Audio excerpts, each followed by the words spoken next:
आदरणीय मेरे मित्रों और भक्तों, क्या आप जानते हैं कि श्री केदारनाथ जी का क्या महात्म्य है? आइए मैं आपको बताता हूँ। दोस्तों, 11,785 फीट की ऊंचाई पर बनी पुरी केदार मंदिर का जो भव्य मंदिर है वह पांडवों ने बनवाया था। यह एक प्राचीन मंदिर है। ये 12 ज्योतिर्लिंगों में से एक है। समस्त धार्मिक लोग सर्वप्रथम केदारेश्वर ज्योतिर्लिंगों के दर्शन करने के पश्चात ही बद्रीनाथ दर्शन करते हैं। श्री केदारनाथ मंदिर बहुत ही भव्य और सुंदर बना हुआ है। मंदिर के बाहरी प्रासाद में पार्वती, पांडव, लक्ष्मी आदि की मूर्तियां हैं। मंदिर के नज़दीक हंस कुंड है, जहां पितरों की मुक्ति हेतु श्राद्ध तर्पण किया जाता है। मंदिर के पीछे एक अमृत कुंड तथा कुछ दूरी पर रेतस कुंड है। पुरी के दक्षिण भाग पर छोटी पहाड़ी पर मध्य भाग में मुकुंद भैरव है, जहां से हिमालय का मनोहर दृश्य अत्यंत स्पष्ट दिखाई देता है। पास में ही बर्फानी जल की झील है, वही मंदाकिनी का उद्गम स्थान है। दोस्तों, संक्षिप्त प्राचीन कथा व्यास स्मृति के चौथे अध्याय में केदार तीर्थ करने से मनुष्य सभी पापों से छूट जाता है। महाभारत शल्य पर्व 38वां अध्याय। संसार में 7 सरस्वती हैं। पहली पुष्कर में सुप्रभा, दूसरा नैमिषारण्य में कांचनाक्षी, तीसरा गया में विशाला, चौथा अयोध्या में मनोरमा, पांचवां कुरुक्षेत्र में ओघवती और छठा गंगा द्वार में सुरेण तथा सातवां हिमालय में त्रिमलोद का शांति पर्व। 35वां अध्याय महाप्रस्थान यात्रा अर्थात केंद्रांचल पर गमन करके प्राण त्याग करके मनुष्य शिवलोक को प्राप्त होता है। वन पर्व 83वां अध्याय केदार कुंड में स्नान करने से सभी पाप नष्ट हो जाते हैं। कृष्ण पक्ष की चतुर्दशी के दिन शिव के दर्शन करने से स्वर्ग की प्राप्ति होती है। लिंग पुराण के 62वें अध्याय में जो मनुष्य संन्यास लेकर केदार में निवास करता है वह शिव के समान ही हो जाता है।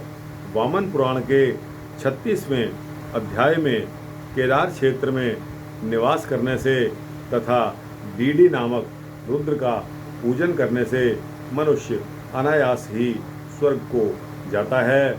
पद्म पुराण कुंभ राशि के सूर्य तथा बृहस्पति हो जाने पर केदार के दर्शन तथा स्पर्श मोक्षदायक होता है। कूर्म पुराण का 36वां अध्याय में हिमालय तीर्थ में स्नान करने से केदार के दर्शन करने से रुद्रलोक की प्राप्ति होती है। इसी तरह गरुड़ पुराण के 81वें अध्याय में केदार तीर्थ संपूर्ण पापों का नाश करने वाला है। सौर पुराण के 69वें अध्याय में केदार शंकर जी का महातीर्थ है। जो मनुष्य यहाँ स्नान करके शिव जी का दर्शन करते हैं वह गणों का राजा होता है।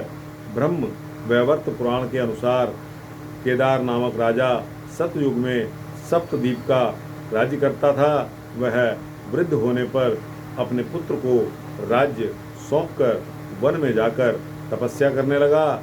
जहाँ उसने तप किया वह स्थान केदार खंड के नाम से प्रसिद्ध हुआ।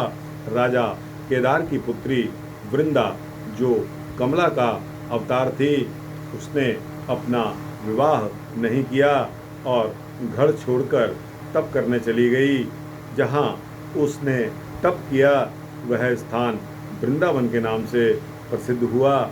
शिव पुराण ज्ञान संहिता 38वां अध्याय शिव जी के 12 ज्योतिर्लिंग विराजमान हैं।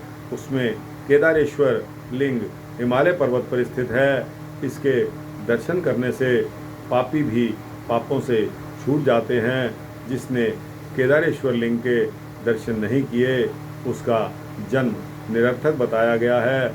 इसी तरह भक्तों, स्कंद पुराण केदारखंड प्रथम भाग 40वां अध्याय में युधिष्ठिर आदि पांडवगण ने जो गो हत्या तथा गुरु हत्या के पाप से छूटने का उपाय श्री व्यास जी से पूछा था।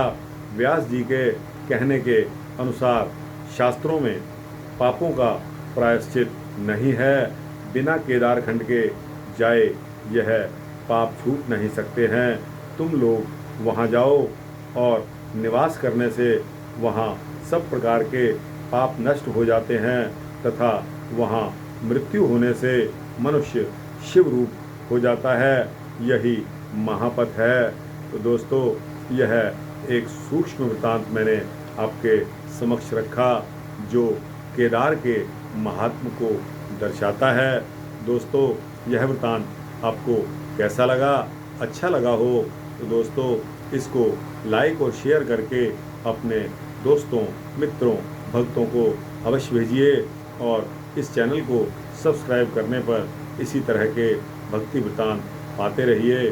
जय श्री राम, जय श्री कृष्ण।